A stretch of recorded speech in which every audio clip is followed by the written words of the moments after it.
mission to rebuild this rundown final resting place of Dr. W.E.B Du Bois and his second wife, Shelley Graham Du Bois. Last September 22nd, 2023, thanks to the support of His Excellency President Nana Addo, and with the weight of his office, he signed an agreement with the Ghana government to undertake the project in earnest.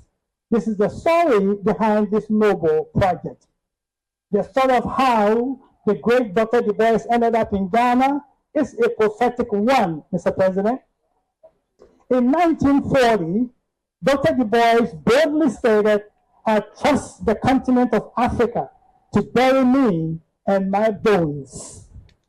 This was long before any of the colonized African countries gained their independence. So, Mr. President, ladies and gentlemen, yes, another program as it. Okay. A new nation plan.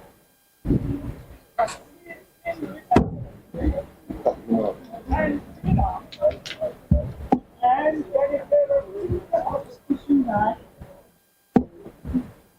so, Mr. President, ladies and gentlemen, 7 years ago, our forefathers and fathers brought forth upon this continent of Africa a new nation, Ghana, conceived in liberty and freedom, and dedicated to a proposition that Africa must be free and united.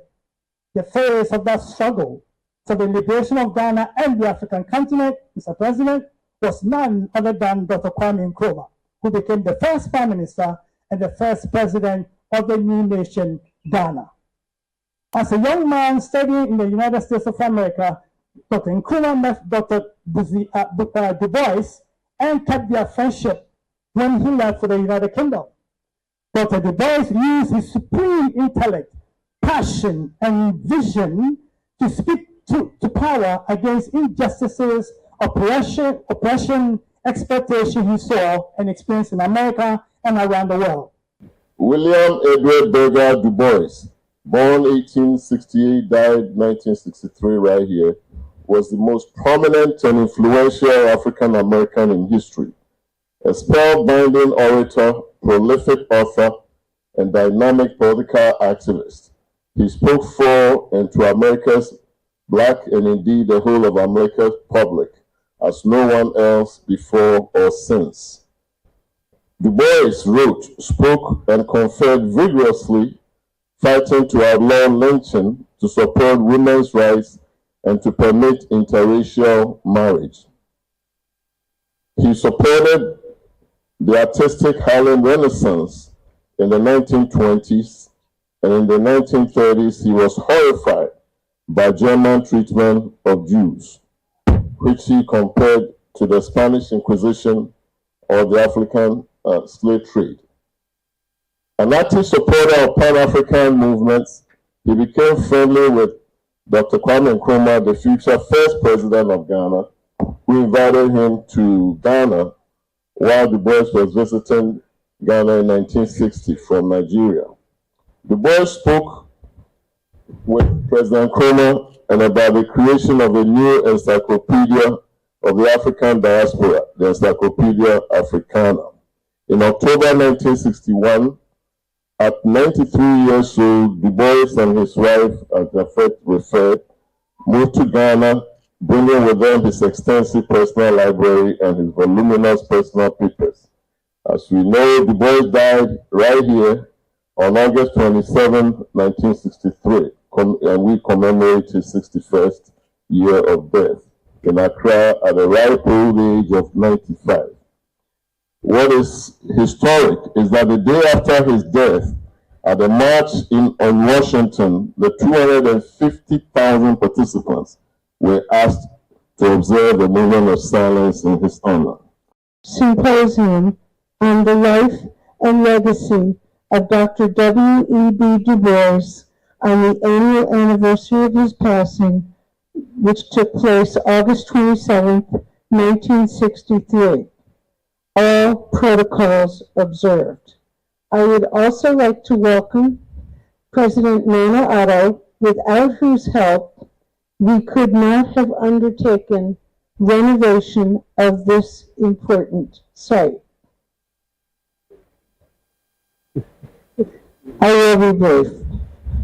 First, I wish to give a shout out to my social brother, Dr. Jafet. Jafet, there's signs of you. Where are you right now? Oh yeah, okay. My social brother, Mr. Jafet Areku, for his tireless devotion to the cause of renovating this center, creating a curriculum on the lessons this site teaches, and distributing it to school children, not just in Africa, but around the world. Note, I'm the daughter of a civil engineer. Note the newest addition to the architecture, 2 modern rectangular steel and glass modules to the left of the bungalow at the front of the site, which will be used to store books and textiles during the renovation and will serve as small exhibition spaces when the renovations have been completed. I stand on existing protocol. Earlier this morning, we had a lot of discussions inside there. And I mentioned, among other things, how disappointed I was, and I am, as sociologist and as the head of the Department of Sociology in the University of Ghana, how sociologists in Ghana have not been able to accord the boys the needed academic respect. And I mentioned that I have viewed the course outlines of different departments of sociology in Legon, at UCC, Cambridge University for Development Studies, and I have come to conclude that the Boysian sociology has been missing. We have read Marxism, Beckhamian sociology, Weberian sociology, Spenzerian sociology, Michael Parsons, and Albert Ferdinand Pennis. However, to even acknowledge the boys as a sociologist, we have failed to do so. And I encouraged my colleague sociologists earlier in the day to consciously ensure that in teaching sociology, we do not lose sight of W.E.B Du Bois. But I'm very pleased to be here in this beautiful site because for the reasons that Howard just mentioned, I think this symbolizes very powerfully what Ghana meant, not just to other Africans as Africa rising, but to African Americans at home fighting for justice at home. And it continues to mean that. And I'm very excited to see the work of the W.E.B Du Bois Foundation and hard work over many years with government of Ghana counterparts to make this vision a reality. And honored to support the foundation and to be here today for a sod cutting and to the beginning of the Du Bois Museum. It really is something to celebrate. In this election year for both of Du Bois's countries, I thought I would talk about something else that Dr. Du Bois talked about. We need to remember Du Bois's belief that democracy was, quote, not so much compulsion and control as enlightenment and learning. And Du Bois found much to criticize in the 19th and 20th century versions of American democracy, a democracy that he argued excluded large swaths of the American population based on race, gender, or wealth. Ghana and the United States have strengthened their democracies over the years, but it takes constant effort and struggle to keep a democracy. And Mr. President, I really want to salute and express publicly very deep respect for your comments about Ghana's elections and the importance of that, and your example, not just for the region and the continent, but also the world in promoting Ghana's democracy. Parliament for 2nd B, administrator of the W.E.B Du Bois Center, board members of the board, and executive director of the W.E.B Du Bois Museum Foundation, members of the Du Bois family, U.S. Ambassador, South African High Commissioner, and other members of the diplomatic corps, fellow Ghanaians, ladies and gentlemen. Today we gather here to honor one of the intellectual giants of the African diaspora, Dr. William Edward Du Bois. As we stand on the hallowed grounds of the Du Bois Center, cutting the sword for work to commence on the renovation of the Du Bois bungalow, it is fitting that we do so on this day, the 61st anniversary of his passing here in Accra. Dr. Du Bois was not just a scholar, historian, sociologist, and civil rights activist. He was a visionary whose profound insights and tireless efforts helped to pave the way for the liberation and empowerment of people of African descent across the globe. His work transcended borders and generations, leaving a strong mark on the fabric of our collective history. The decision to renovate the Du Bois bungalow is more than a mere construction project. It is a commitment to preserving the legacy of a man who surrendered his life to the pursuit of justice, equality, freedom, and the unification of the African people. This bungalow, which served as his home and intellectual haven during the final years of his life, is a symbol of the deep bond between Dr. Du Bois and Ghana, and by extension, the entire African continent. Indeed, this structure stands as a connection to the enduring bond between Ghana and one of the most influential intellectuals of the 20th century, Dr. W.E.B Du Bois. His contributions to the fight for civil rights, his scholarly work, and his loyalty to Pan-Africanism resonate deeply within our national consciousness.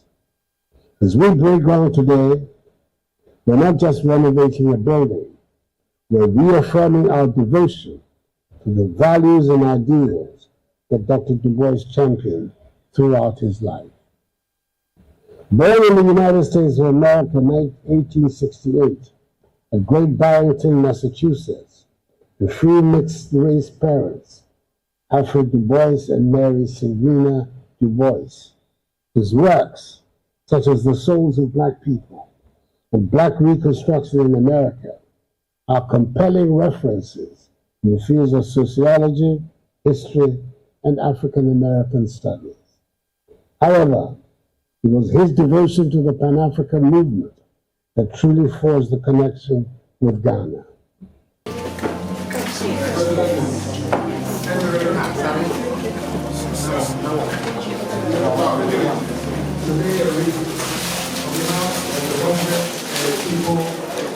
Can we make way for the ladies carrying a wreath to be presented?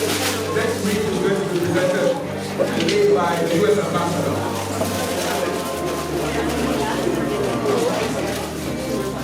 Can we make some way, please? Just come in.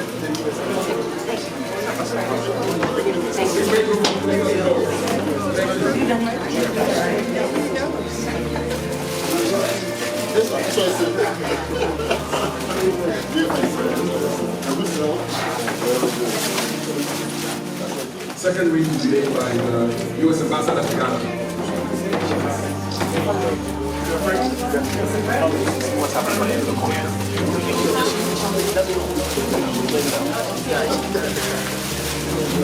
So the great grandson of Dr. W.E.B Du Bois, then please make way so that the entourage can go and raise the crown.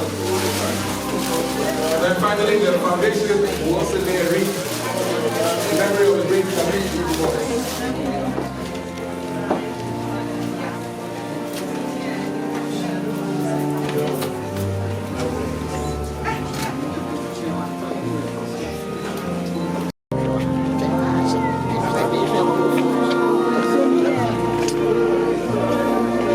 Historic moment as shovel hits dirt to commence the groundbreaking of the Du Bois Museum project. President of Zaire, and now they will do a tour.